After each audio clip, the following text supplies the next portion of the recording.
Bonjour à tous, nous sommes le samedi 1er novembre 2025 et notre ami Mark Sleboda est avec nous.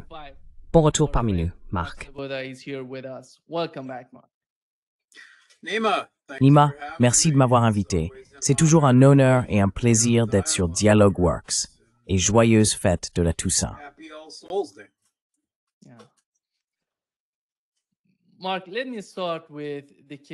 Mark, laissez-moi commencer par le cas des missiles Tomahawk. Après la conversation entre les deux présidents, Donald Trump et Vladimir Poutine, Trump a déclaré qu'il ne voulait pas les envoyer, car les États-Unis ont besoin de ces missiles et ne veulent pas les donner à l'Ukraine. Mais aujourd'hui, nous avons appris que CNN a rapporté hier que le Pentagone avait approuvé l'envoi de missiles Tomahawk à longue portée à l'Ukraine, affirmant que cela n'affectait pas négativement le stock américain. Donc, en gros, si vous voulez les envoyer, vous pouvez les envoyer. Que se passe-t-il?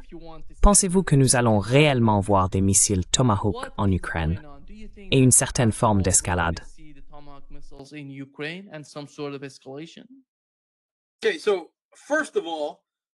D'accord. Donc tout d'abord, c'est une indication claire qu'il existe différentes factions au sein de l'administration. Au sein, vous savez, de la machine, de l'État profond, du complexe militaro-industriel, qui poursuivent des agendas différents qu'elles cherchent à imposer à Trump. N'est-ce pas? Je veux dire, ce n'est rien de nouveau. Ce n'est pas une surprise. Il n'y a aucun secret. Cette administration n'a pas d'objectif unifié en matière de politique étrangère. En fait, Faux est complètement incohérent.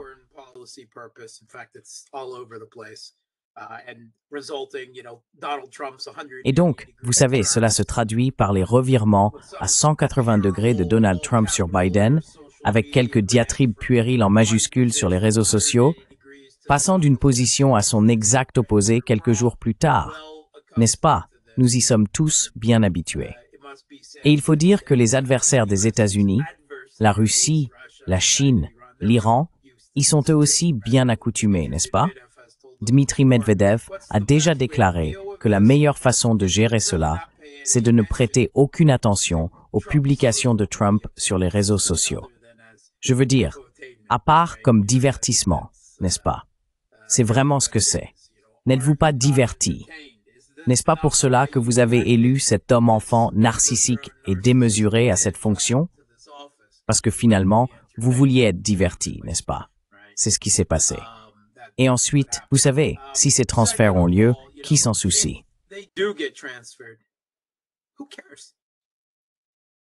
Qui s'en soucie? C'est un missile de croisière Top Gun des années 1980, n'est-ce pas? Nous sommes en 2025.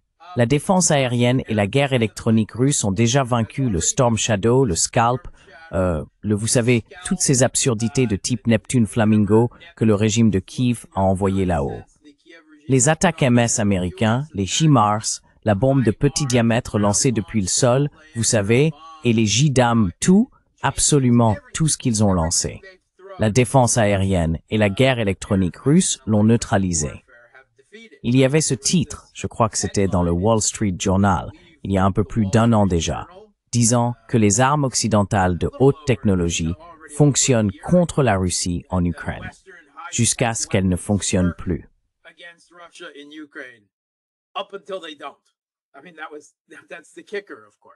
Je veux dire, c'est ça le problème. Évidemment non. La Russie s'adapte très vite. Et je suis sûr que ceux qui me suivent en ont assez de cette analogie. Mais c'est comme les Borg dans Star Trek. Tu as 3 tirs avec ton phaser. Et tu as intérêt à les réussir. Parce qu'après ça, les boucliers des Borg se sont adaptés et tu vas te faire borgiser. Donc voilà, c'est la situation. La Russie n'a pas peur du missile Tomahawk. Ce n'est pas un missile hypersonique. N'est-ce pas?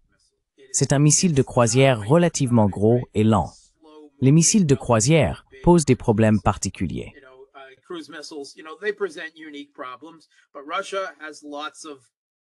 Mais la Russie dispose de nombreux systèmes de défense aérienne spécialement conçus pour contrer les missiles de croisière.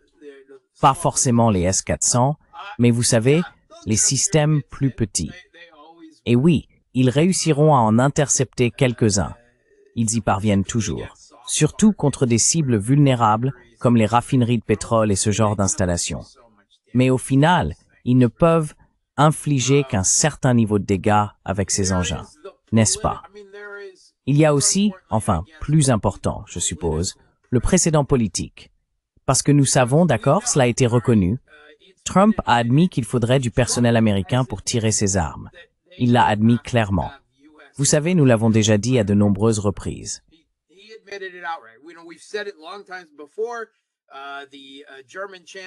Le chancelier allemand de l'époque, Olaf Scholz, vous savez, lorsqu'il refusait d'envoyer les Taurus, il l'avait clairement dit à propos des Britanniques. Les Storm Shadow, les Scalp, les attaques MS américains. Vous voyez, c'est la même chose ici. C'est un peu de la prestidigitation et de la propagande, cette idée selon laquelle, oh, ils auraient été transférés au régime de Kiev. Non. Lorsqu'un Storm Shadow frappe en Russie, c'est le Royaume-Uni qui a tiré un missile de croisière sur la Russie. Voilà la situation, n'est-ce pas? Et c'est la même chose maintenant. C'est problématique, et cela l'est d'autant plus que théoriquement, le Tomahawk peut être équipé d'une ogive nucléaire. Il peut transporter une tête nucléaire. À l'origine, il a été conçu comme une arme stratégique. Et oui.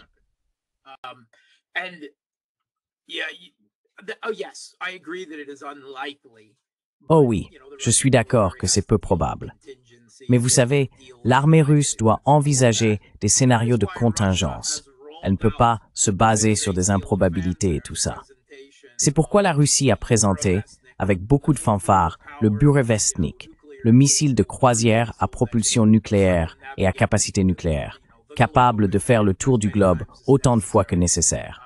Et le Poséidon, le nouveau drone ou torpille sous-marin à propulsion nucléaire, stratégique, n'est-ce pas? Celui-là aurait la capacité de générer un tsunami radioactif pour submerger toute une côte. Je veux dire, une véritable arme apocalyptique, digne d'un méchant de James Bond, celle-là.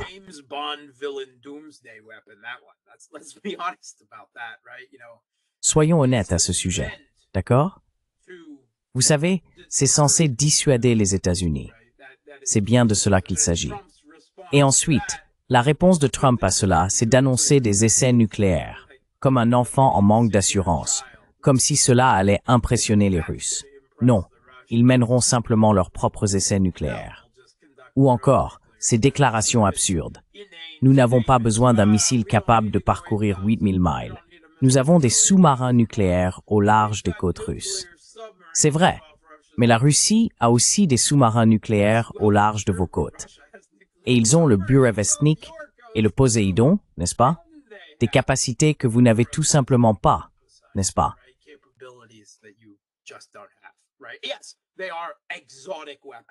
Oui, ce sont des armes exotiques pour le moment, n'est-ce pas? Mais vous savez, elles pourraient très bien l'être. Le New York Times les a qualifiées d'armes de science-fiction. Eh bien, c'est beaucoup dire de la part d'un pays qui se moque régulièrement de la Russie en la qualifiant, vous savez, de station-service déguisée en pays, ou de Nigeria sous la neige, ou encore en disant que la Russie ne fabrique rien, ou que la Russie est incapable d'innover. Et maintenant, la Russie développe des armes apocalyptiques, dignes de la science-fiction, à utiliser contre vous. Alors, soit un méchant de James Bond a soudainement pris le contrôle en Russie, soit votre récit sur la Russie est erroné depuis des décennies.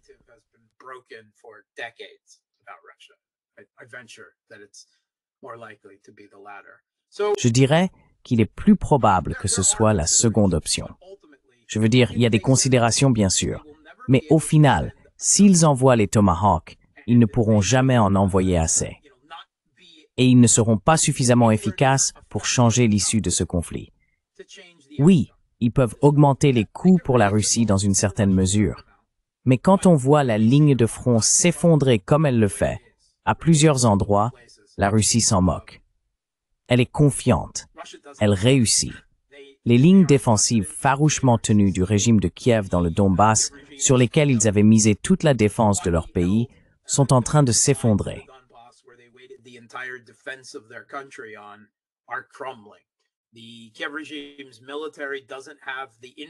L'armée du régime de Kiev n'a pas l'infanterie, n'a pas la main-d'œuvre nécessaire aujourd'hui pour se défendre, contre-attaquer ou faire quoi que ce soit en réalité. Donc, les Tomahawks seraient un dernier cri désespéré d'escalade. Je veux dire, qu'est-ce qu'ils vont envoyer ensuite? Le F-35, l'étoile de la mort. Il est difficile de prendre la menace des Tomahawks très au sérieux quand on est assis en Russie. J'ai appris il y a quelques heures que le régime de Kiev avait lancé, je suppose, tous les drones qu'il possédait, tous les drones d'attaque à longue portée qu'il avait accumulés, contre la Russie la nuit dernière. 700 drones, dont une part considérable, se dirigeaient vers Moscou. Je vis à Moscou, et je viens d'apprendre qu'il y a eu une attaque de 700 drones il y a quelques heures.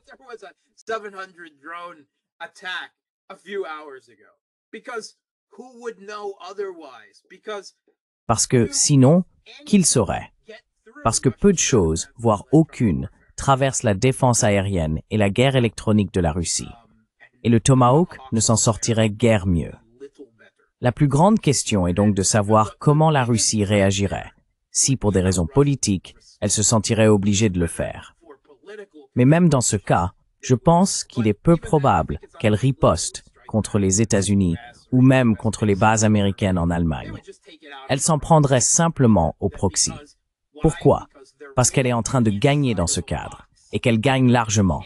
Elle a très bien fait de ne pas se laisser provoquer en dehors du cadre où elle remporte cette victoire décisive.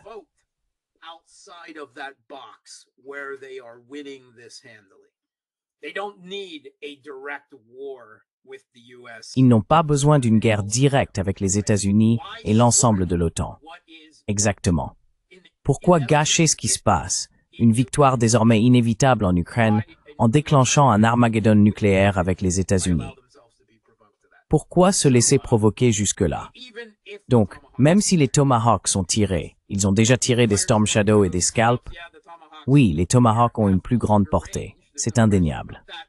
Mais ils sont aussi moins efficaces que le Storm Shadow ou le Scalp, n'est-ce pas? Pas plus efficaces en tout cas que les ATACMS. Alors, s'ils le font, ils le font. Mais cela ne changera rien à ce stade. Il faut rester concentré sur le front, sur les frappes à longue portée.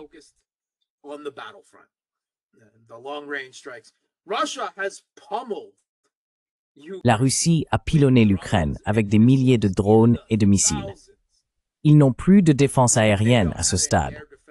Toutes les défenses aériennes occidentales ont été épuisées, tout comme les systèmes hérités de l'époque soviétique. Ces systèmes bien plus efficaces avec lesquels le régime a commencé cette guerre. Et il continue de se battre. C'est ça, le point essentiel, non? Les frappes à longue portée peuvent causer des dégâts, sans aucun doute. Mais est-ce qu'elles mettent un pays à genoux? Est-ce qu'elles arrêteraient l'opération militaire spéciale? Est-ce qu'elles feraient changer la politique étrangère de la Russie? Non. Cela ne changerait pas les résultats sur le champ de bataille, et cela ne modifierait rien au niveau stratégique. Ça ne m'inquiète pas vraiment.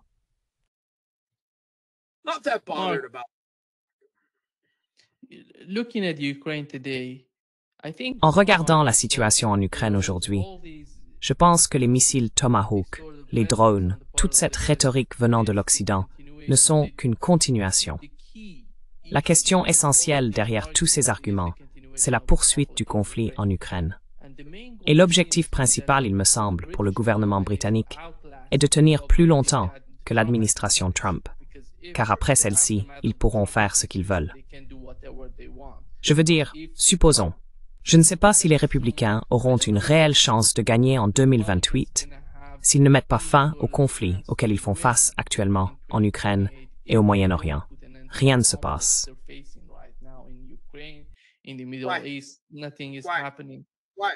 Oui, oui.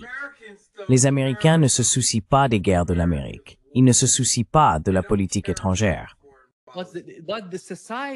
Mais la société est divisée de l'intérieur, Marc. Tu te souviens pourquoi?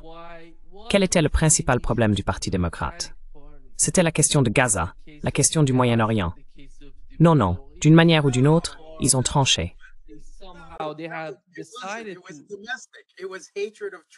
C'était une question intérieure.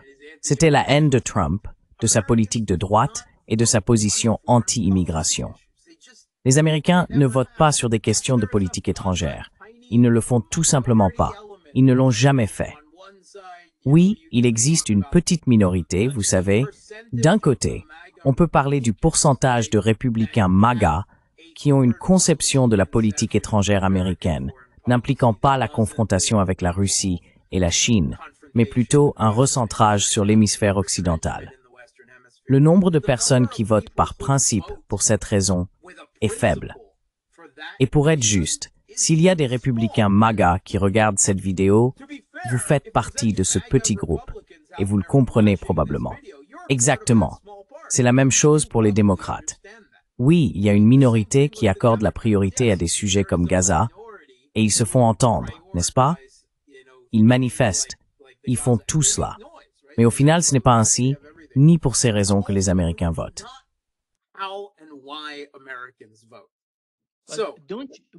Alors, ne pensez-vous pas que la politique étrangère des États-Unis influence la situation intérieure ici? Je veux dire, avec ce qui se passe entre les États-Unis et la Chine, ne pensez-vous pas que c'est l'un des principaux enjeux?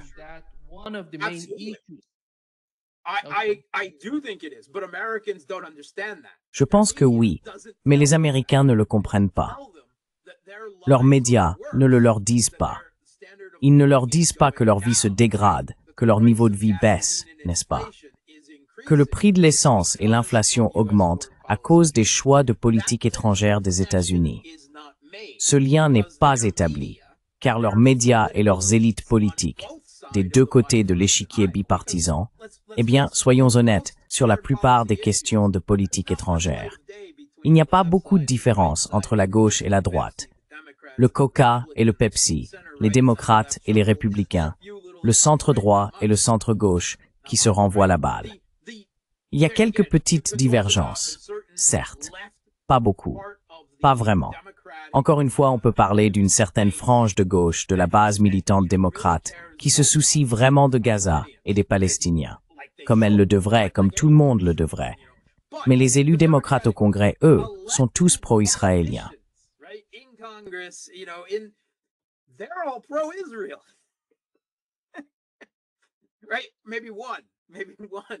Peut-être une ou deux exceptions à cette règle.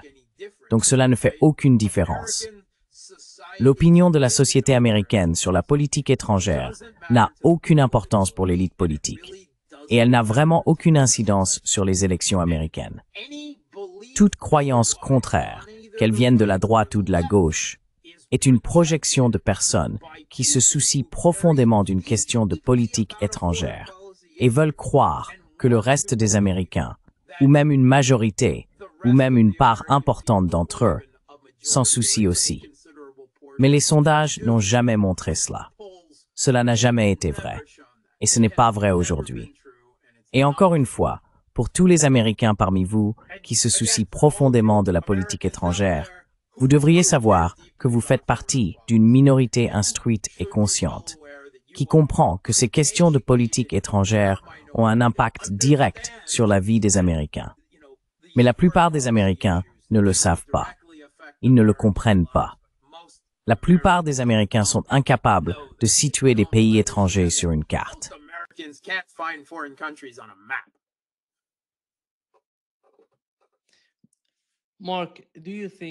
Marc, penses-tu que la Russie, après tout, Donald Trump a dit qu'il allait envoyer des armes en Europe. Nous ne savons pas comment ni quand cela se produira. Quelle est la réalité de la production d'armes aux États-Unis?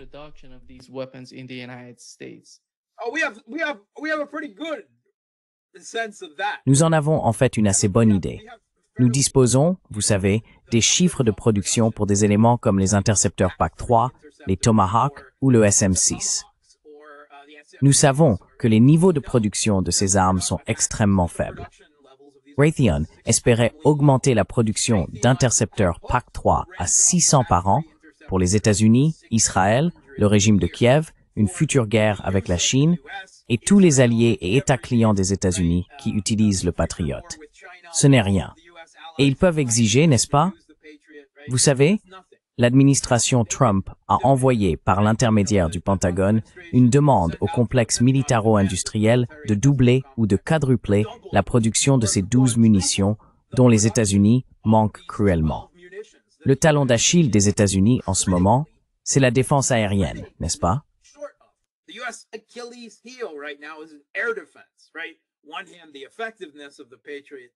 D'un côté, il y a la question de l'efficacité réelle du système Patriot. De l'autre, combien de missiles intercepteurs et de systèmes Patriot possèdent-ils réellement? Leur rythme de production n'est tout simplement pas suffisant. Cela limite la puissance offensive des États-Unis dans le monde, n'est-ce pas? Comme cela a été le cas en Iran, non? Parce que la guerre de 12 jours ne s'est pas terminée par une frappe de décapitation et un changement de régime rapide, comme prévu. Et vous savez, oui, l'Iran a été durement touché au cours des premiers jours. Mais ensuite, la guerre d'usure à longue portée a commencé à tourner nettement en faveur de l'Iran. Il disposait de plus de missiles, bien moins coûteux que les missiles de défense aérienne que les États-Unis et Israël ont dû utiliser pour défendre Israël et les bases militaires américaines.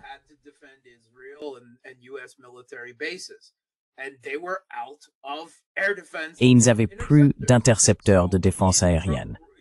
Alors Trump est venu en avion, a largué quelques bombes, a déclaré la victoire et un cessez-le-feu, puis est rentré chez lui. Pourquoi a-t-il fait ça? Tu te souviens qu'il criait « changement de régime » sur les réseaux sociaux à un moment donné. Pourquoi? Parce que les États-Unis n'avaient pas assez de défense aérienne. Ils n'avaient pas les intercepteurs. Et cela limite simplement le potentiel des États-Unis.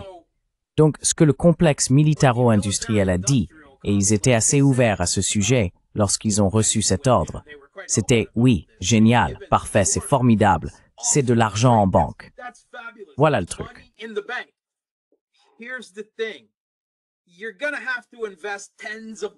Vous allez devoir investir des dizaines de milliards de dollars pour nous aider à construire des usines, à former une main-d'œuvre éduquée, technique, pour travailler dans ce secteur, n'est-ce pas? Et vous savez, développer la chaîne d'approvisionnement en aval pour tous ces éléments dont nous avons besoin. Nous devons mettre en place des chaînes d'approvisionnement complètes, jusqu'aux composants et à tout le reste.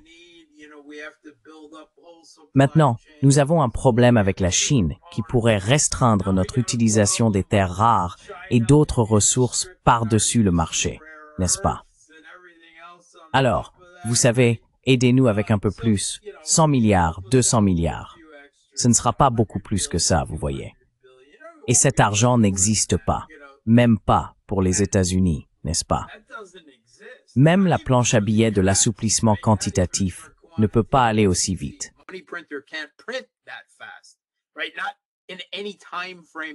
D'accord, pas dans un délai qui compte pour le conflit en Ukraine. Donc la question de l'approvisionnement de l'Europe en armes par les États-Unis via le programme Pearl, nous savons que c'est minuscule. Nous savons que c'est minuscule. Oui, nous savons que les États-Unis n'envoient pas d'intercepteurs Patriot en Europe. Oui, il a été clairement indiqué qu'ils ne le font pas parce qu'ils n'en ont plus. Ils peuvent envoyer une certaine quantité d'obus, d'artillerie et d'autres équipements, mais pas suffisamment. Oui, ils envoient ce qu'ils peuvent, mais pour ces munitions cruciales. Ils envoient quelques centaines de Tomahawk vers la Russie, et vous savez, 60 ou 70% d'entre eux sont abattus par la défense aérienne et la guerre électronique russe, ou repérés et ciblés avant même d'être utilisés, ou autres. Oui. Donc, peut-être que 20 ou 30% d'entre eux atteignent une cible utile, ce qui n'aura pas d'effet stratégique.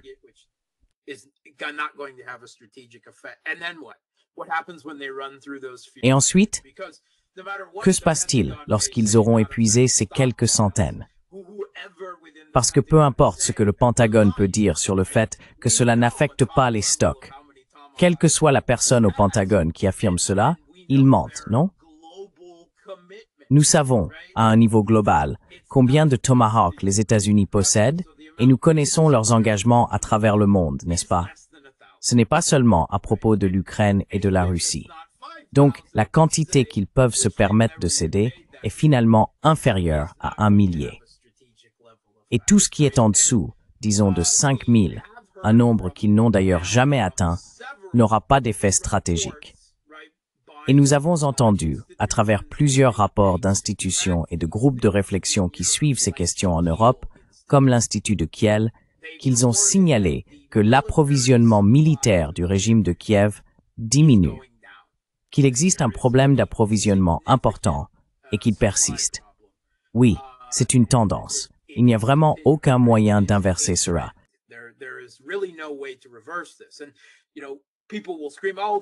Et vous savez, les gens vont crier « Oh, c'est Trump qui arrête l'Ukraine, l'approvisionnement en armes américaines. » Oui. Et maintenant, seul un filet est acheté par les Européens à travers le programme Pearl, vous savez, et fourni au régime de Kiev, ou bien ce que les Européens peuvent effectivement produire eux-mêmes. Simplement, vous savez, un rythme de production plus soutenu du complexe militaro-industriel, mois après mois. Et ils n'arrivent même plus à maintenir le régime de Kiev à flot à ce stade. Mais, vous savez, on peut dire que c'est politique, mais en fin de compte, il est presque certain que dans une large mesure, la véritable raison pour laquelle l'administration Trump en est arrivée là, c'est parce que les États-Unis eux-mêmes sont à court. Oui, leurs stocks sont vides. Ils produisent une certaine quantité chaque mois, et c'est la majeure partie de ce qu'ils continuent de fournir à l'Ukraine, des contrats datant de l'ère Biden. Mais là encore, ce sont des quantités relativement faibles.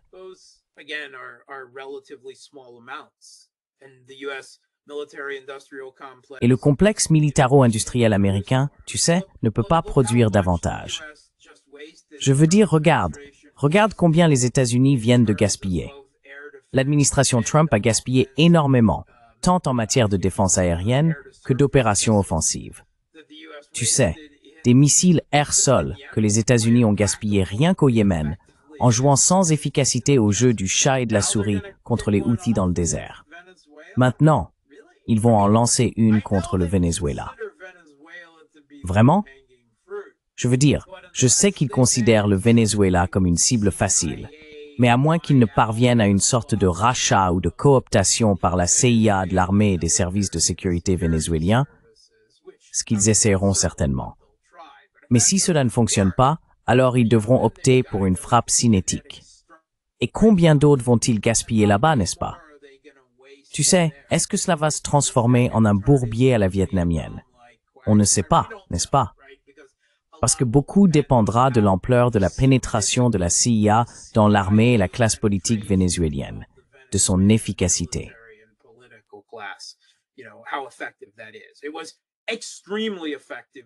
C'était extrêmement efficace en Syrie, n'est-ce pas? Tout l'État s'est effondré du jour au lendemain et 15 000 irréguliers djihadistes, vous savez, sont entrés presque sans combat face à ce qui était censé être une armée de 200 000 hommes sur le papier. Pourquoi? Parce qu'il n'y a pas eu de combat. Les généraux, les officiers, les responsables politiques locaux, ils ont tous été soudoyés, victimes de chantage ou récupérés. Ils sont très doués pour ça. C'est ce que les États-Unis ont fait en Irak en 2003. C'est ce que les États-Unis ont fait en Libye, à Tripoli, à la fin. La CIA a remporté ces batailles. Maintenant, cela devait aussi se produire en Iran. Et cela a eu un effet, mais pas du tout à la hauteur de ce qu'ils voulaient ou dont ils avaient besoin.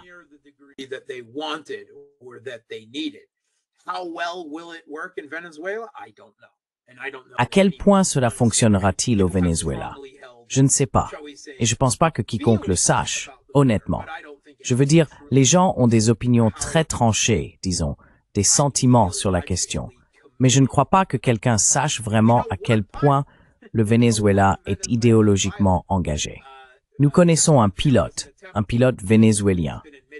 Il y a eu une tentative, et il a été reconnu par la paix et ailleurs, que la CIA a essayé de convaincre le pilote de Maduro de détourner son avion. Ils ont passé, 6 mois, et échangé des milliers de messages pour tenter de le rallier, lui promettant la lune, et je ne sais pas, Disney World et un appartement pour lui et sa famille, peu importe. Et cela n'a pas marché. Est-ce que ce sera plus efficace?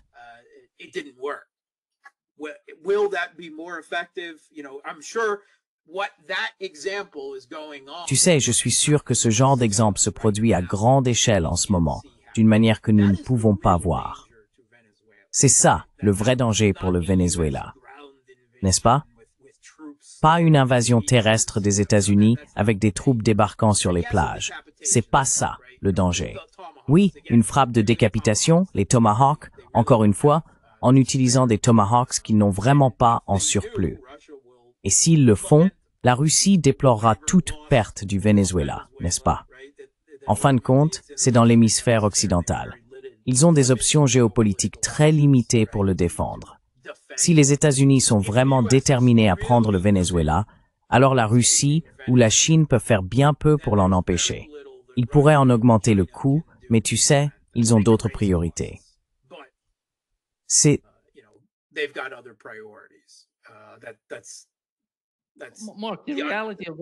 Marc, la réalité au Venezuela est totalement différente, à mon avis. Parce que, en Syrie, tu as mentionné la Syrie avait, tu sais, Idlib. Ils ont créé ces groupes à Idlib, soutenus par la Turquie pendant très longtemps. Il n'y a pas de Turquie aux frontières du Venezuela.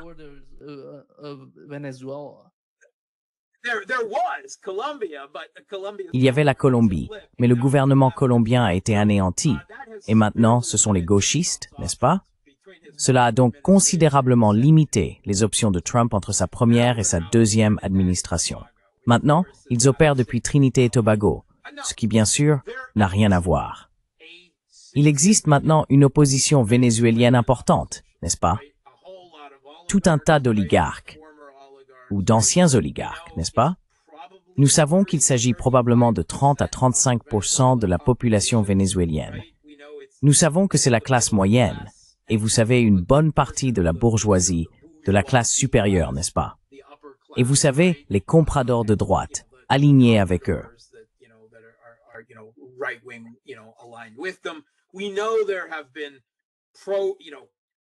Nous savons qu'il y a eu, vous savez, des manifestations qui étaient en réalité des guerres de rue contre le gouvernement vénézuélien pendant des années. Elles ont été relativement calmes récemment, ce qui suggère que le gouvernement vénézuélien les a, avec le temps, neutralisées dans une large mesure. Bien qu'il soit possible que ce soit l'inverse, ils pourraient simplement attendre leur heure. Nous n'en savons rien. Mais nous savons qu'il existe au Venezuela une opposition importante, sinon militarisée, du moins militante, que les États-Unis et la CIA ont l'intention d'utiliser comme fantassins, comme chair à canon au Venezuela. Vous savez, des mercenaires, n'est-ce pas? Combien de mercenaires colombiens les forces russes ont-elles tués en Ukraine?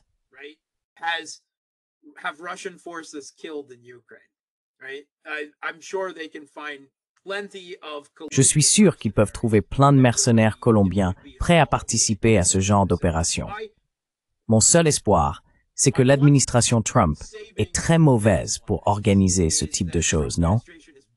Ils ont tenté un changement de régime façon Keystone Cops pendant le premier mandat de Trump. Ils ne semblent tout simplement pas aussi compétents que, disons, l'administration Blinken-Sullivan en matière de ce genre d'affaires. Mais bon, on peut dire, je suis d'accord, n'est-ce pas? Le Venezuela n'est évidemment pas la Syrie, et ce qui a été tenté en Syrie l'a aussi été en Iran, sans succès au final. Mais on a vu que cela a causé des dégâts, n'est-ce pas? Savons-nous quel est aujourd'hui le niveau d'infiltration de l'armée vénézuélienne, des services de sécurité et de l'élite politique par la CIA? Non, nous ne le savons pas. Nous ne le savons pas. Enfin, on peut s'attendre à...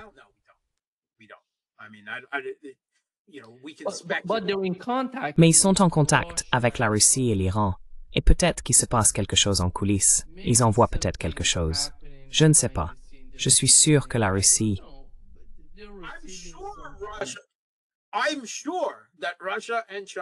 Je suis sûr que la Russie et la Chine envoient quelque chose. Non? Il y a eu des avions de transport russes. Il y a des rapports non confirmés selon lesquels Wagner serait arrivé. J'ai lu des rapports crédibles indiquant qu'il y a au moins quelques centaines, peut-être quelques milliers de combattants du Hezbollah au Venezuela qui s'occupent principalement d'entraînement et d'autres activités du genre. Et je suis sûr que la Chine est impliquée aussi. Mais au final, ils ne peuvent envoyer qu'une quantité limitée, n'est-ce pas? Ils n'ont tout simplement pas une chaîne logistique capable de fournir au Venezuela ce dont il aurait besoin. Encore une fois, ils peuvent augmenter les coûts. Et il est probable que la Russie, probablement, vous savez, on a vu des cargaisons arriver, ait envoyé des missiles de défense aérienne, peut-être même des missiles anti-navires, des radars, des choses de ce genre, vous savez, qui peuvent contribuer à augmenter les coûts pour les États-Unis.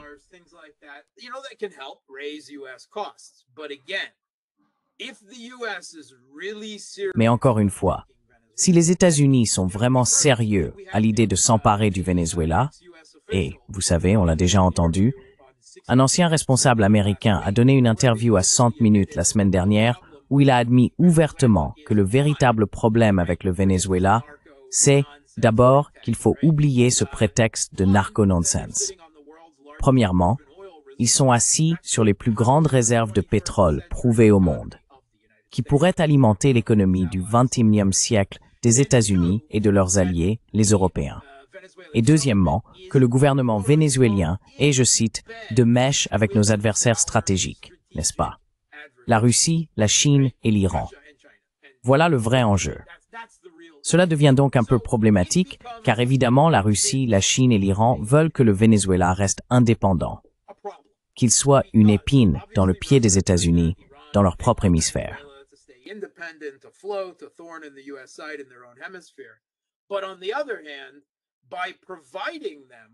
Mais d'un autre côté, en leur fournissant davantage d'équipements militaires, plus de savoir-faire technique, de connaissances militaires, ils risquent de provoquer exactement ce genre de situation.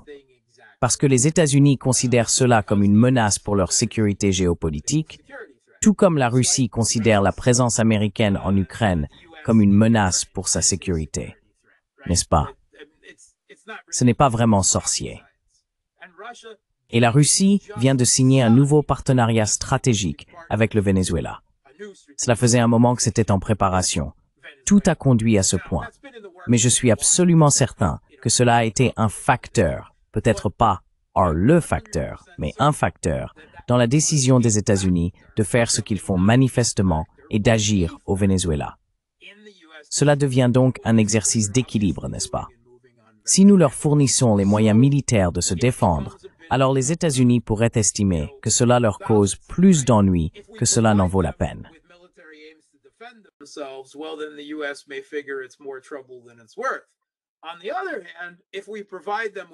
D'un autre côté, si nous leur donnons les moyens de se défendre, les États-Unis pourraient considérer cela comme une menace pour leur sécurité dans leur propre arrière-cour et devenir plus déterminés à l'éliminer. En fin de compte, si les États-Unis sont décidés à renverser le gouvernement du Venezuela à tout prix, ce qui semble être le cas, eh bien, encore une fois, ils ne rassemblent pas un grand nombre de troupes d'invasion, n'est-ce pas? Quelques milliers de marines et de forces spéciales, ce n'est pas, disons, les plusieurs centaines de milliers de soldats avec lesquels les États-Unis sont entrés en Irak en 2003, n'est-ce pas? Je veux dire, ce ne sont pas les mêmes choses.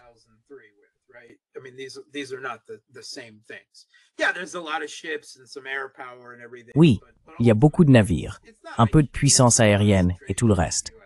Mais au final, ce n'est pas une énorme concentration de puissance américaine.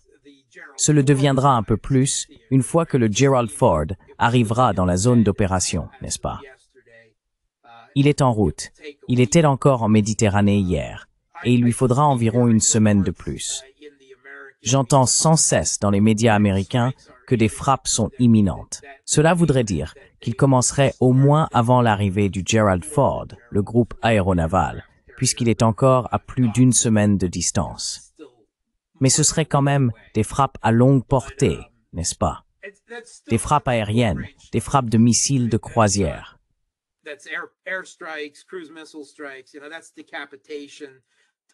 Tu sais, c'est le genre de choses qui relève de la décapitation. Ce n'est pas une force d'invasion terrestre, donc ce n'est pas tout à fait la même situation qui se reproduit. Et même en Irak, une grande partie des combats n'étaient pas vraiment des combats. C'était la CIA qui cooptait des généraux irakiens et ceux-ci faisaient se retirer leurs troupes. Tu vois, certains ont combattu, mais beaucoup ne l'ont pas fait. C'est ce qui a rendu la victoire des États-Unis si facile au final. Ce sera la même chose. Et encore une fois, si les États-Unis sont vraiment déterminés à renverser le gouvernement du Venezuela, il y a très peu de choses que la Russie et la Chine, à l'autre bout du monde, puissent faire pour sauver ce gouvernement.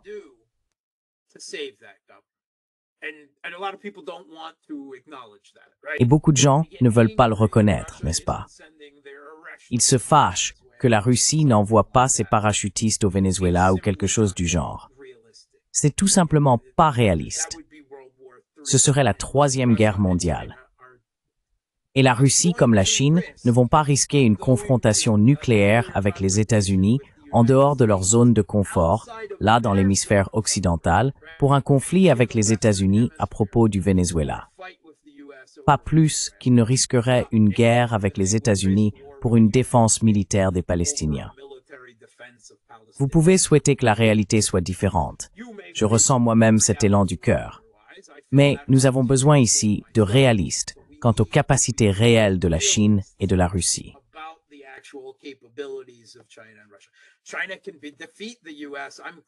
La Chine peut vaincre les États-Unis, j'en suis assez sûr, au large de ses propres côtes, dans le détroit de Taïwan, en mer de Chine méridionale. La Russie est en train de vaincre l'ensemble de l'OTAN, n'est-ce pas, dans son voisinage proche, dans un conflit terrestre qu'elle prépare depuis la Seconde Guerre mondiale. Mais projeter sa puissance de l'autre côté du monde pour défendre un pays relativement petit, enfin, je sais que le Venezuela est assez grand, mais en termes de population et de tout le reste, un pays relativement petit d'Amérique du Sud, peu importe la quantité de pétrole qu'il possède sous son sol, ce n'est tout simplement pas envisageable.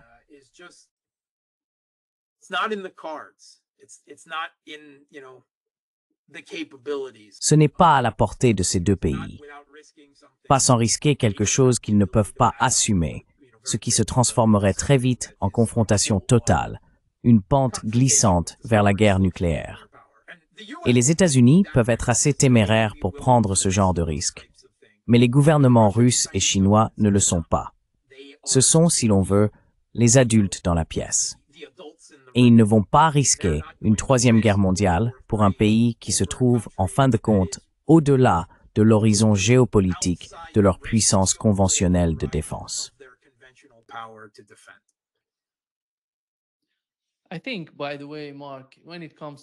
Je pense d'ailleurs, Marc, qu'en ce qui concerne l'Argentine et le Venezuela, dans les deux cas, le pari 50 milliards de dollars pour l'Argentine est un piège pour l'administration Trump.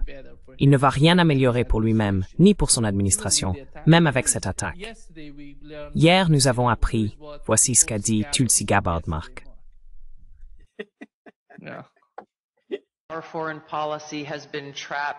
Notre politique étrangère est restée prisonnière d'un cycle contre-productif et sans fin de changement de régime et de construction nationale.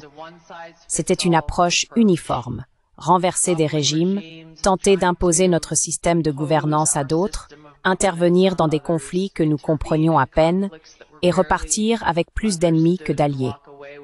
Les résultats? Des milliers de milliards dépensés, d'innombrables vies perdues et, dans de nombreux cas, la création de menaces encore plus grandes pour la sécurité, comme la montée de groupes terroristes islamistes tels que Daesh.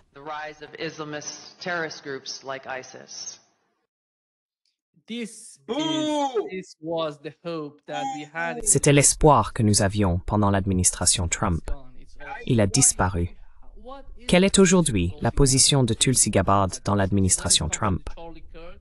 En ce qui concerne le conflit entre Charlie Kirk et Epstein, ils ne la tiennent même pas informée de ce qui se passe dans ces affaires. En politique étrangère, on voit bien qu'ils prennent la direction opposée. Le changement de régime est de retour en Iran, au Venezuela et à Cuba. Ils viennent d'acheter l'élection en Argentine. Alors, où cela laisse-t-il sa position dans l'administration Trump? Tulsi Gabbard est une vendue. Tulsi Gabbard is a prostitute. She has literally whored herself. Elle s'est littéralement vendue et a détruit le peu de crédibilité qui lui restait avec ces mots, non? L'administration Trump ne croit pas au changement de régime, n'est-ce pas? Oui, je me souviens que Trump avait dit ça en Arabie Saoudite, il y a quelques mois aussi. Je me souviens également de sa publication sur les réseaux sociaux, appelant à un changement de régime en Iran, il y a quelques mois. Et je ne peux pas m'empêcher de remarquer cette grande flottille au large du Venezuela, en train de faire exploser des navires. Tu sais, des navires civils dans l'eau, et d'effectuer des simulations de bombardement sur Caracas, non? Je veux dire, nous sommes.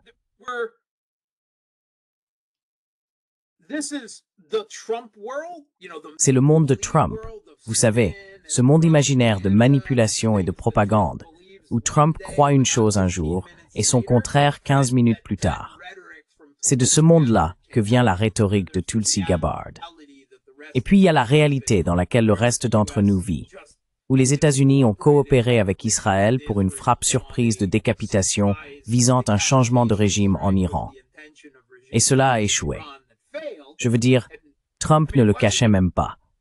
Il a appelé au changement de régime en Iran sur ses réseaux sociaux. Où est le journaliste ayant un minimum, ne serait-ce qu'un soupçon d'intégrité pour confronter Tulsi Gabbard à ce fait?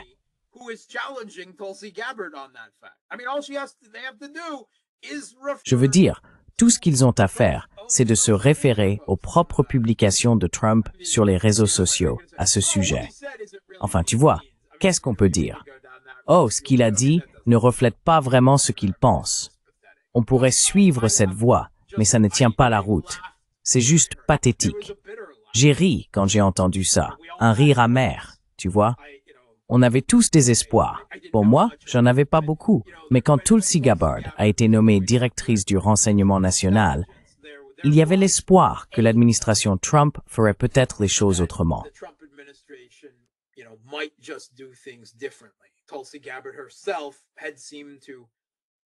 Tulsi Gabbard elle-même semblait, tu sais, idéologiquement attachée à une grande partie de ce que l'administration Trump est en train de faire en ce moment. Et elle reste, tu sais, dans ce monde fantaisiste de communication, de récits et de relations publiques que Trump maîtrise, non?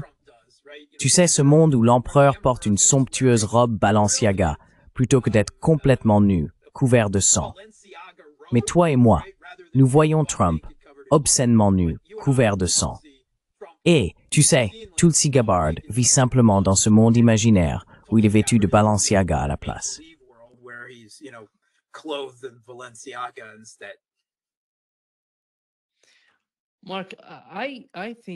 Marc, je pense que ce n'est pas seulement une question d'Iran, du Venezuela ou même de Cuba. En fin de compte, l'un des principaux objectifs de l'Occident, que l'on puisse le qualifier de délirant ou d'illusoire, est aussi le changement de régime en Russie et en Chine. Bien sûr, Bert. And vice versa, si. Et ils ne peuvent pas faire ça, du moins pas pour le moment. Ils ont essayé de confronter la Russie. Ils ont tenté de bluffer et de fanfaronner face à la Russie sous l'administration Trump. Cela n'a pas fonctionné. La Russie n'a pas cédé d'un pouce. Ils étaient disposés à discuter. Poutine était prêt à jouer le jeu de la flatterie envers Trump dans l'espoir qu'il fasse quelque chose de différent. En fin de compte, bien sûr, il ne l'a pas fait. C'était de toute façon extrêmement improbable, car même s'il l'avait voulu, il est très douteux qu'il ait réellement l'autorité, en tant que président, de modifier substantiellement la politique étrangère des États-Unis.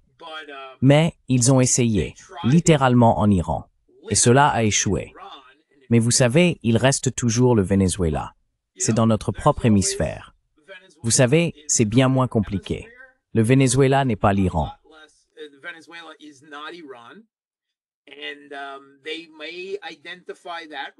Et ils peuvent considérer cela, à tort ou à raison, nous le saurons tous tôt ou tard, comme la solution la plus facile. Trump veut une victoire, n'est-ce pas? Et l'un des arguments d'une faction au sein de son administration qui réfléchit à ce genre de choses repose sur cette idée de redoubler d'efforts pour sécuriser l'hémisphère occidental, n'est-ce pas? Ceux qui veulent s'emparer du Groenland, mener une guerre contre la drogue à l'intérieur du Mexique et renverser les gouvernements du Venezuela et de Cuba. Et maintenant, apparemment, de la Colombie aussi. Cette faction pousse tout cela en ce moment. Il y a d'autres factions, d'autres intérêts. Mais pour l'instant, cette faction s'est alignée avec Marco Rubio, qui cumule les fonctions de secrétaire d'État et de conseiller à la sécurité nationale. Et on peut être sûr qu'il est à l'origine d'une grande partie de ce qui se joue actuellement autour du Venezuela.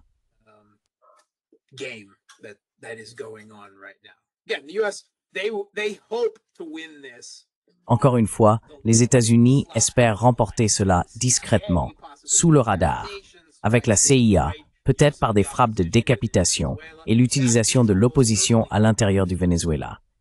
C'est presque certainement le plan A. Nous verrons bien. Je ne peux pas m'avancer. Je ne connais pas assez bien le Venezuela. Je connais beaucoup de personnes que je respecte, qui sont allées au Venezuela et qui m'assurent avec conviction que le peuple vénézuélien ira jusqu'aux barricades et mourra jusqu'au dernier pour la révolution bolivarienne. Et j'aimerais bien pouvoir le croire, mais je suis cynique quant à la nature humaine, et pour être tout à fait honnête, je n'y crois pas. Peut-être qu'un certain pourcentage d'entre eux le fera, mais nous verrons. Nous verrons quels seront les résultats, et j'espère sincèrement que mon instinct se trompe. Je pense que nous en sommes arrivés à un point où nous ne savons même plus qui est le pire, tu vois?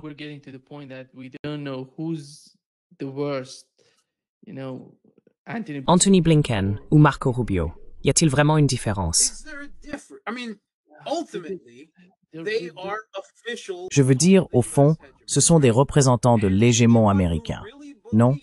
Et quiconque croit vraiment qu'à la suite des élections mises en scène aux États-Unis, peu importe à quel point Trump peut sembler différent en termes de relations publiques, de rhétorique et tout le reste, eh bien, il y avait des gens qui croyaient sincèrement que l'administration Trump allait agir différemment. Je pense que Brian Belichick, quelques autres et moi étions plutôt sceptiques. Nous pouvions espérer, mais, comme je l'ai déjà dit, l'espoir est la mort de l'analyse. Je ne fais pas dans l'espoir. Donc je n'ai jamais attendu de l'administration Trump qu'elle fasse tout différemment. Ils ont presque réussi à me convaincre à un moment donné. Pourtant, il y a eu un instant où Trump a qualifié Zelensky de dictateur, à juste titre.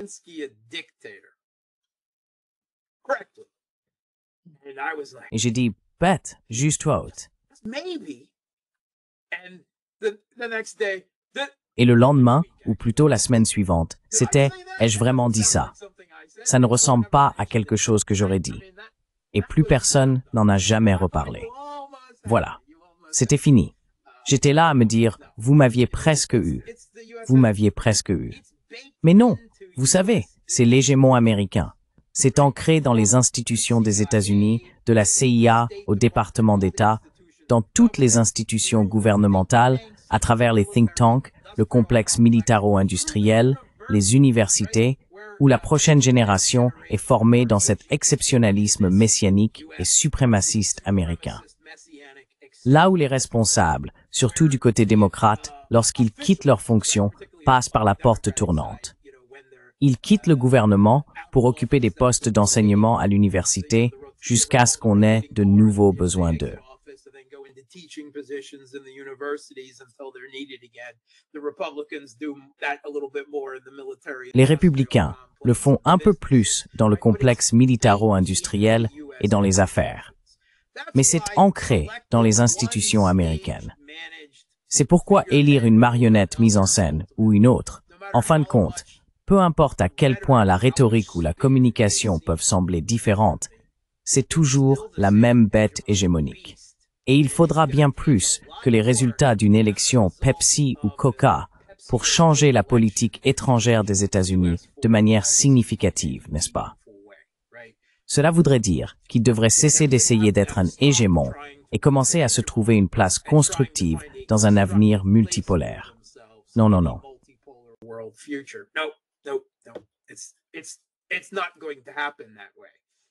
Ça ne va pas se passer comme ça. Cela va se résumer à, probablement pas à une seule confrontation, mais à une série de confrontations dont certaines ne seront pas directement militaires, certaines se déroulant dans d'autres domaines. Je crois que c'est déjà en train de se produire. Oui, les États-Unis en perdent une en Ukraine sur le plan militaire. Ils en perdent une. Ils se sont littéralement fait piéger et exploiter par la Chine dans une guerre commerciale que les États-Unis ont déclenchée. Une guerre pour laquelle la Chine était prête et se préparait depuis des années, tandis que les États-Unis ne faisaient rien pour se préparer. C'était tout un mélange d'ironie et de désapprobation.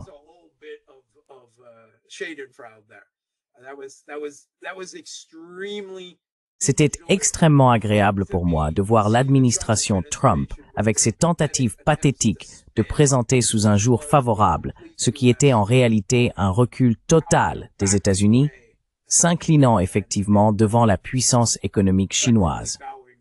C'était, enfin, vous savez, on ne peut pas gagner toutes les batailles, n'est-ce pas? Dans cette guerre, cette lutte pour l'ordre mondial à venir, le destin du monde, n'est-ce pas? Vous savez, celle dans laquelle nous sommes en ce moment. Un conflit qui façonne l'ordre mondial.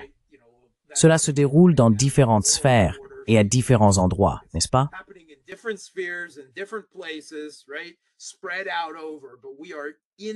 Répartis sur plusieurs fronts. Mais nous sommes en plein dans ce conflit en ce moment, et nous ne pouvons pas gagner tous ces combats. Au final, nous avons perdu cette partie en Syrie après avoir remporté la bataille sur le terrain. Mais l'Iran a survécu, du moins jusqu'à présent, aux tentatives qui ont été dirigées contre lui. Tout dépend souvent de la mesure dans laquelle les États-Unis, comme à leur habitude en tant qu'hégémons, vont trop loin. Et ils ont effectivement dépassé leurs limites et surestimé leurs capacités tout en sous-estimant leur ennemi, en engageant un affrontement militaire avec la Russie en Ukraine. Et la même erreur en déclenchant une guerre commerciale avec la Chine. Ce sont deux grandes victoires. Mettez-les dans votre escarcelle. Acceptez-les. Appréciez-les. Elles ne seront pas toutes des victoires, mais celles-ci sont deux particulièrement importantes.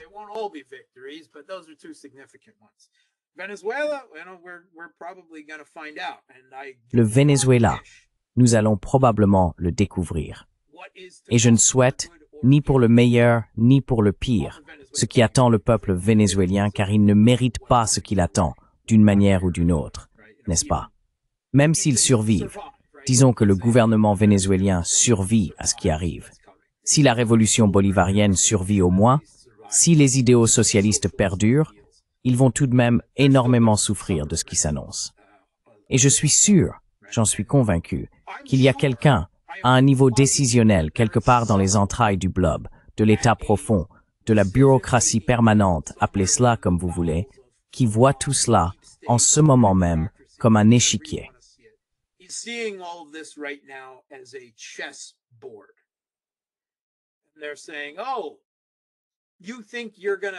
Ils disent « Ah, tu crois que tu vas pas abandonner? Tu crois que tu vas nous enlever notre cavalier en Ukraine? Très bien. Voilà ton pion dans le pot, je l'ai pris. Voilà ta tour en Syrie, je l'ai prise aussi. Et puis je vois ton fou au Venezuela, je vais le prendre aussi, d'accord? » C'est ainsi qu'ils voient les choses. Ils se considèrent actuellement engagés dans un conflit pour l'ordre mondial, et ils estiment qu'ils y répondent, comme faisant partie de ce jeu. Tu vas retirer une pièce de notre sphère d'influence dans ton hémisphère? Eh bien, nous allons en retirer une de ta sphère d'influence dans le nôtre.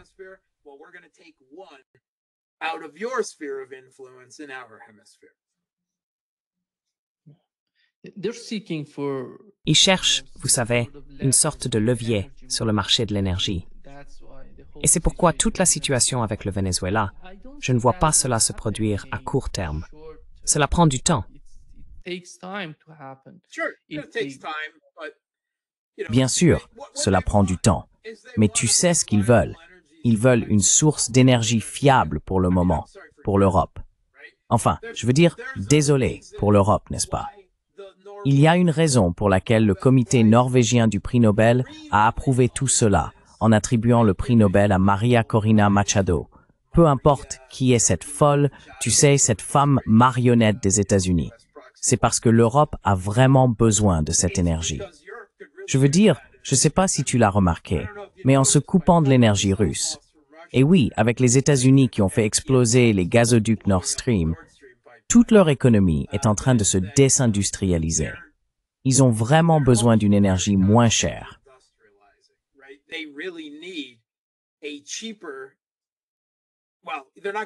Eh bien, ils ne trouveront rien de moins cher et de plus fiable que la Russie. Mais ils ont besoin de quelque chose de moins cher et de plus fiable que le GNL américain à ce stade, non? Et le Venezuela pourrait résoudre au moins une partie de ce problème, du moins dans la catégorie du pétrole. Et je crois que le Venezuela, corrigez-moi si je me trompe, possède aussi des réserves de gaz. Oui, cela n'aura pas d'effet immédiat, mais vous savez, simplement en plaçant ces réserves sous le contrôle des États-Unis, au sein d'un État client américain établi au Venezuela, cela aurait déjà un impact sur les marchés mondiaux de l'énergie, car ces éléments commenceraient à être pris en compte. Vous savez, il y a une part de myopie là-dedans, mais aussi une part de réflexion à long terme et de vision des tendances sur les marchés à terme.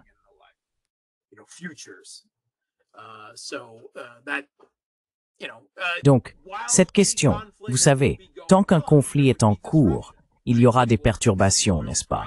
Nous verrions les prix du pétrole augmenter.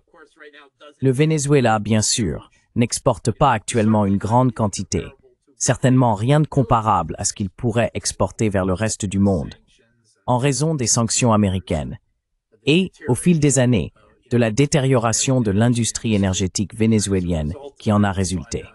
Mais cela aurait tout de même un effet, tout comme nous avons vu les prix du pétrole grimper lorsque les États-Unis attaquaient l'Iran, puis redescendre rapidement lorsque tout cela s'est terminé au bout de 12 jours. Donc vous savez, c'est un thermomètre. À bien des égards, le marché mondial de l'énergie est un thermomètre des conflits géopolitiques.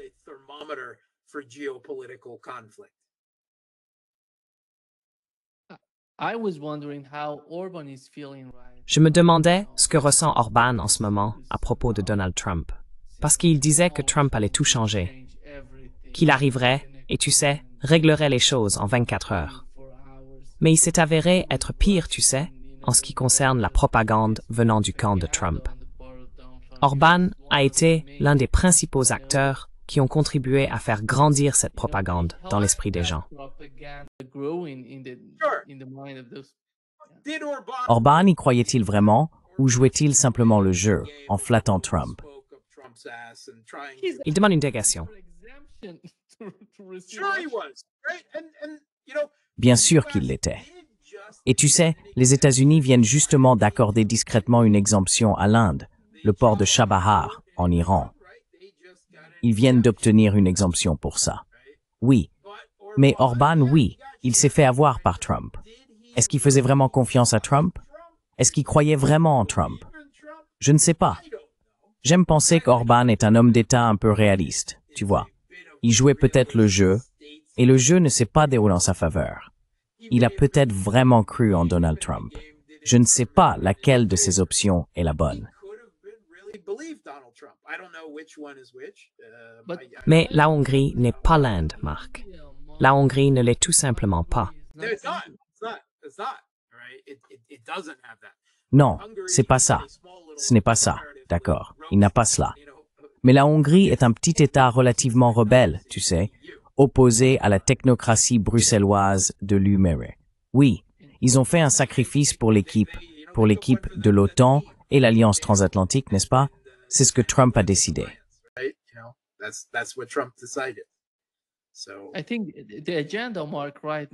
Je pense que l'agenda, Marc, désolé de t'interrompre, l'agenda, comme nous l'avons entendu de la part de l'ambassadeur des États-Unis auprès de l'OTAN, consiste à faire pression sur la Hongrie et la Slovaquie. Elles doivent modifier leur stratégie à long terme pour l'approvisionnement en pétrole et en gaz provenant de la Russie. L'objectif est d'éloigner ces deux pays de la Russie. Je ne sais pas à quel point c'est réaliste, mais...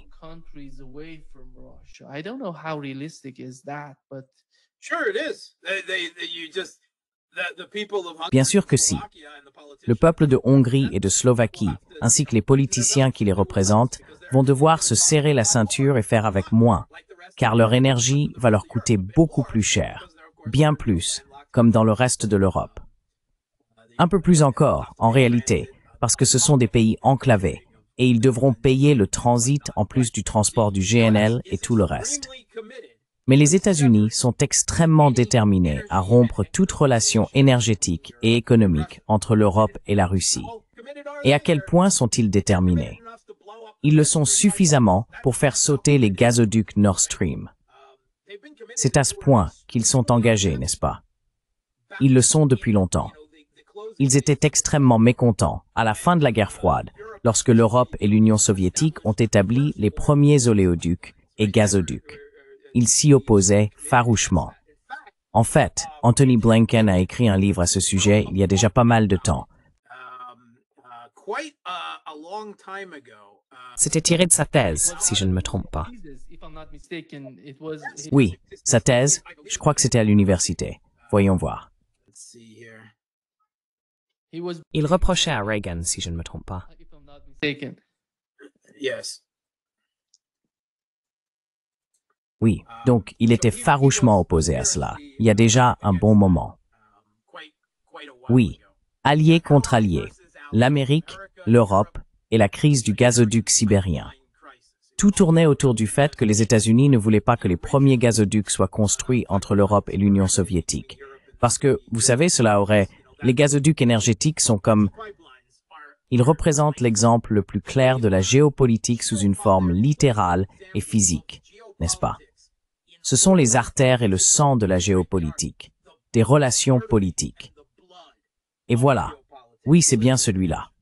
Blinken a écrit cela. C'est à quel point ils sont engagés. Ils voient maintenant une opportunité, n'est-ce pas? Même s'ils perdent l'Ukraine, au final, ils ont plus ou moins coupé l'Europe de la Russie, de manière quasi permanente.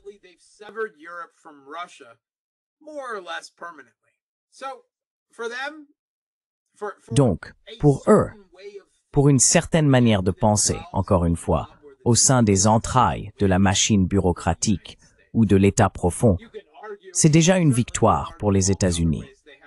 On peut soutenir, et je le ferai certainement, qu'ils ont perdu de bien d'autres façons à cause de cela, n'est-ce pas?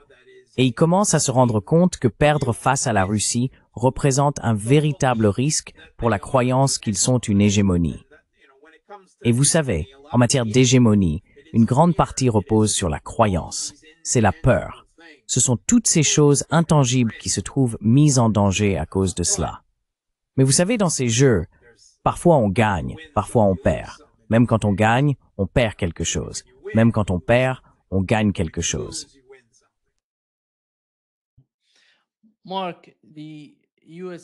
Mark, l'ambassadeur des États-Unis en Turquie, Tom Barak, affirme qu'Israël peut désarmer le Hezbollah par la force si le gouvernement libanais ne le fait pas.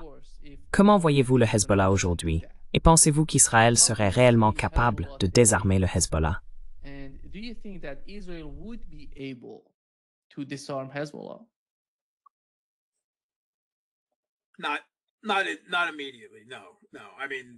Pas immédiatement, non.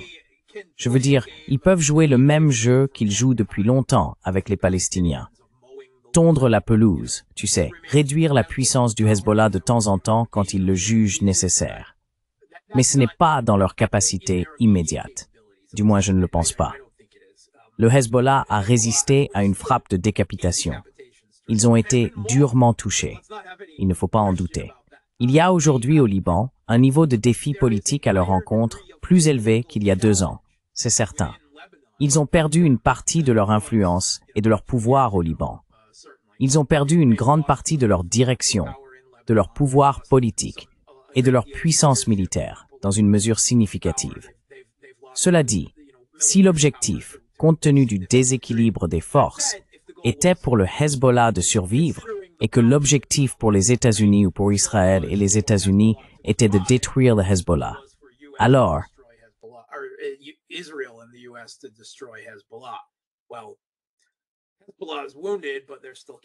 eh bien, le Hezbollah est blessé, mais il tient toujours.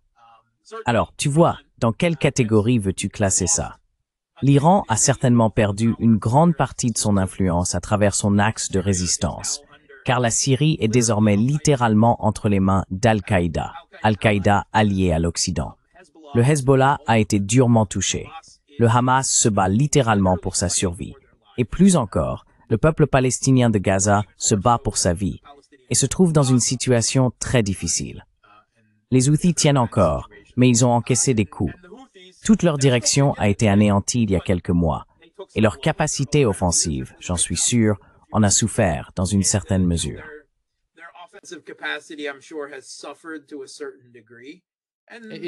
C'était le Premier ministre et les membres de son cabinet, ce qui est différent de oui, différent des Houthis.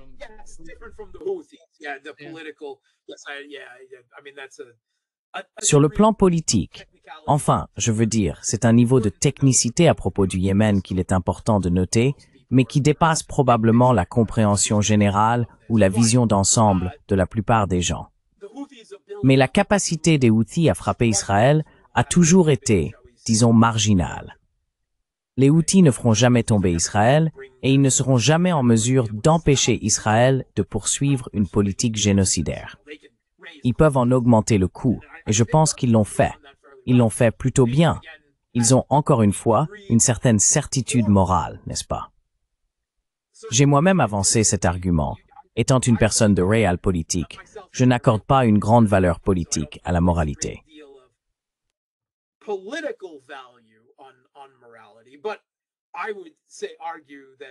Mais je dirais que, vous savez, étant donné qu'ils sont les seuls à avoir mis en danger, sinon leur État, du moins quelque chose de très proche d'un État, pour le peuple palestinien, a frappé contre le génocide alors que personne d'autre ne l'a fait, n'est-ce pas? Le Liban ne l'a pas fait. L'Arabie saoudite ne l'a certainement pas fait. Aucun des pays arabes ne l'a fait. La Russie ne l'a pas fait. La Chine ne l'a pas fait. Même l'Iran ne l'a pas fait. L'Iran n'a jamais tiré sur Israël pour empêcher Israël, vous savez, de nettoyer ethniquement les Palestiniens de Gaza. Les seuls qui l'ont fait, ce sont les Houthis. Et vous savez, chapeau pour cela, sur le plan moral. Mais au final, ils n'allaient jamais réussir à l'arrêter.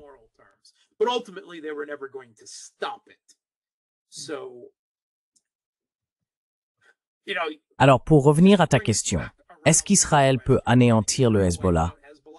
Non, je ne le pense pas. Je crois que la plus grande menace pour le Hezbollah vient des États-Unis et des pays européens qui manipulent les événements politiques au Liban. Tu vois? La plus grande menace pour l'existence du Hezbollah, je ne pense pas qu'Israël représente une menace immédiate à ce niveau-là. Je pense qu'une guerre civile au Liban constituerait une menace bien plus grave pour l'existence du Hezbollah qu'Israël. C'est ce qui m'inquiéterait davantage concernant le Hezbollah. Ce que les États-Unis, l'Europe et dans une certaine mesure Israël font en coulisses dans la politique libanaise en ce moment, car il est évident qu'ils ont l'intention d'agir contre le Hezbollah. Ils essayent de le neutraliser de cette manière. Jusqu'à présent, cela n'a pas fonctionné.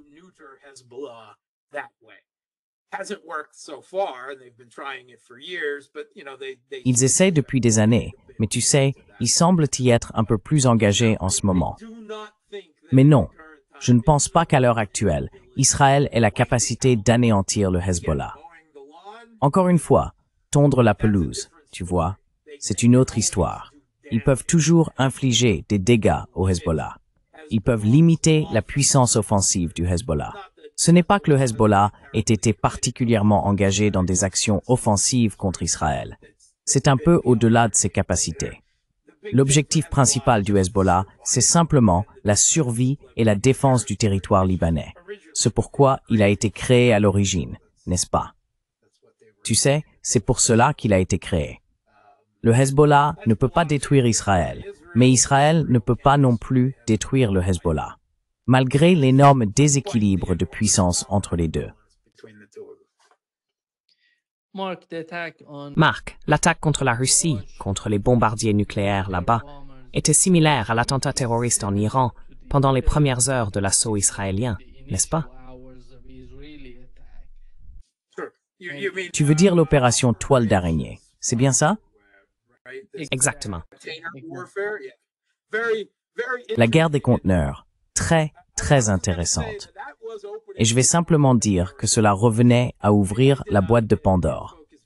J'ai fait une vidéo InFocus à ce sujet sur ma propre chaîne, mais les experts en sécurité discutent depuis très longtemps de la menace potentielle que représente la guerre des conteneurs. Réfléchissez-y. N'importe quel port dans le monde pourrait avoir un Je veux dire, pensez au nombre de porte-conteneurs qui passent chaque jour par les ports de Californie ou par les grands ports du monde et à l'incapacité de les scanner correctement, ce qui représente de véritables menaces. Hello Big Volume Main.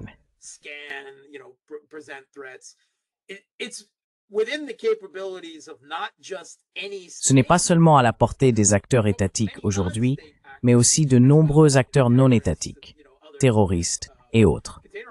La guerre par conteneur est une boîte de Pandore qui a été ouverte et qui sera évidemment utilisée à l'avenir, n'est-ce pas? Missiles, drones, pensez au nombre de conteneurs qui circulent sur tant de navires, déchargés dans tant de ports à travers le monde chaque jour. N'importe lequel d'entre eux pourrait transporter des armes de frappe. C'est vraiment effrayant en termes de sécurité d'y penser. On ne peut tout simplement pas scanner et filtrer efficacement tous ces conteneurs. Donc c'est un vrai problème. Désolé, je vous ai interrompu. Vous alliez poser une question que j'ai fait dérailler.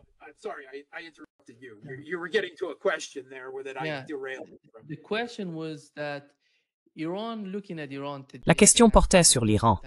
En observant l'Iran aujourd'hui, à la suite de l'attaque et de la guerre entre l'Iran et Israël, il semble que la direction iranienne en soit arrivée à un point où il n'y a plus d'intérêt à parler ou à communiquer avec l'Occident, en particulier avec les États-Unis. Cela profiterait grandement à l'approfondissement de la relation entre l'Iran et la Russie. Je le constate en Iran. Le ton change complètement. Ceux qui plaidaient pour de meilleures relations avec les États-Unis perdent de l'influence auprès des décideurs iraniens. Et je pense qu'il ne faudra pas longtemps avant qu'ils soient écartés de leurs fonctions. Avec le temps, à mon avis. Parce que c'est énorme, ce qui se passe, Marc. C'est énorme. C'est colossal quand je regarde la situation. Il était grand temps aussi. Exactement. Et voici l'autre question, Marc. Alors qu'ils essayent d'approfondir la relation entre les deux pays, la Russie et l'Iran, je pense qu'une des grandes préoccupations serait l'Asie centrale. Cela pourrait aussi impliquer la Chine. Il ne s'agit pas seulement de la Russie et de l'Iran. Et dans quelle mesure?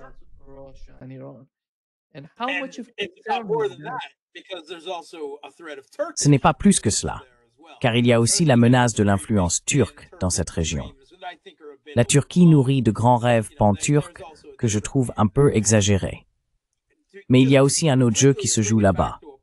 Et pour revenir rapidement à un point que vous avez soulevé plus tôt, les États-Unis essayent de détacher la Slovaquie et la Hongrie au sein de l'UNOPR et de l'OTAN de leurs relations énergétiques avec la Russie.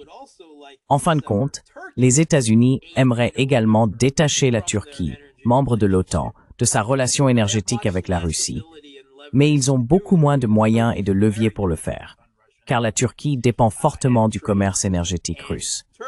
Et la Turquie, c'est une position géopolitique trop cruciale pour, disons, la punir, comme on peut punir la Hongrie et la Slovaquie. Donc, vous voyez, c'est trop.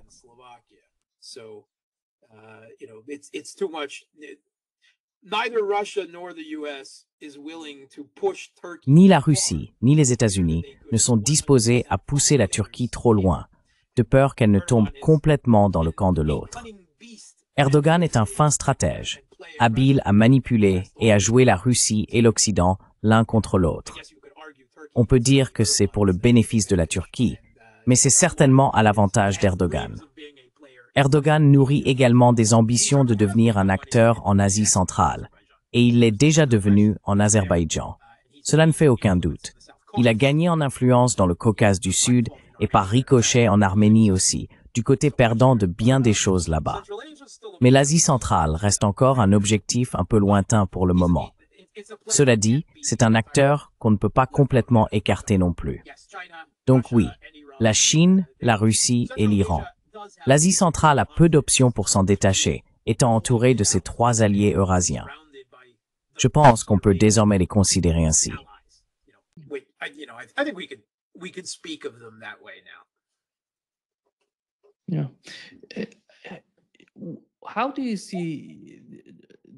Comment voyez-vous la capacité de Donald Trump à déstabiliser ces pays, à les retourner d'une manière ou d'une autre contre l'Iran, la Russie et toute la région. Parce que nous savons que la Turquie, personne ne croit que la Turquie soit, vous savez, un acteur rationnel dans la région, même selon ses propres critères, vous voyez. Even with their terms, you know. I mean, again, I like to refer Je veux dire encore une fois, j'aime qualifier Erdogan de bête rusée. Il ne faut pas le sous-estimer, mais vous savez, oui, je veux dire pas forcément rationnel. C'est aussi une bête géopolitique rusée. Mais c'est un islamiste convaincu, un islamiste sunnite, n'est-ce pas? C'est son parcours, cela fait partie de ce qu'il est, et c'est sa base politique intérieure en Turquie. But he's Turk. Mais c'est un Turc, avant tout, un Turc. Ensuite, c'est un islamiste, tu sais. Cela semble avoir une certaine priorité dans son esprit. In his mind, that's why. I agree with that. I agree with that. And first, he's Je suis d'accord avec ça. Je suis d'accord avec ça. Et d'abord, c'est Erdogan, un Turc. Mais oui, je suis d'accord avec toi que la Turquie reste un acteur mineur. Alors, dans quelle mesure les États-Unis ont-ils la capacité de déstabiliser l'Asie centrale? Pas beaucoup. Pas beaucoup. Ils peuvent toujours déstabiliser quelque chose. Cependant, They can always destabilize anything, but Considering Compte tenu des moyens dont ils disposent dans la région, je parle de la Turquie. I'm talking about Turkey. Russia, China, and Iran, and now to la Russie, la Chine et l'Iran. Et maintenant, dans une certaine mesure, même l'Inde. D'accord. On peut discuter de la durée que cela prendra ou non. Mais oui, je vois très peu d'occasions de déstabiliser l'Asie centrale de cette manière, surtout à présent. Soyons honnêtes, la Russie et la Chine intègrent les talibans d'Afghanistan dans le giron eurasien, n'est-ce pas? Nous verrons l'Afghanistan devenir un partenaire de plus en plus important de l'Organisation de coopération de Shanghai à un moment donné dans l'avenir. La Russie vient de normaliser ses relations et la Chine va rapidement suivre le mouvement. Cela a guéri, ou est en train de guérir, une blessure que les États-Unis avaient. Maintenant, il reste encore une infection persistante à la suite de cela, appelée ISIS-Khorasan, composée en grande partie d'anciens responsables de la sécurité et du renseignement du gouvernement afghan, qui sont devenus en pratique des mercenaires terroristes au service des États-Unis. become terrorist mercenaries at the U.S. bidding, right? They've struck at Russia in Central Asia. D'accord. Ils ont frappé la Russie en Asie centrale. Ils ont frappé la Russie en Russie. D'accord. Vous savez, nous avons vu une attaque terroriste menée au nom des États-Unis et de l'Ukraine contre le théâtre et le centre de divertissement à Moscou. Nous avons vu des attaques contre des ingénieurs chinois au Pakistan. Nous avons vu des attaques contre l'Iran, toutes menées sous le prétexte de l'État islamique, n'est-ce pas? Personne ne devrait se faire d'illusions. Ce sont des mercenaires des États-Unis en Asie centrale. Cela ne veut pas dire qu'il n'y a pas de véritables djihadistes au sein de l'organisation. Mais les personnes qui dirigent les opérations sont des pions américains, des mercenaires américains qui se cachent derrière le masque d'une organisation terroriste. C'est l'infection persistante dans la région. Un outil que les États-Unis possèdent encore pour déstabiliser la situation, comme nous l'avons mentionné. Mais Wiener, sur to affaire, zit vrace. Their capability to do that, I think, is limited.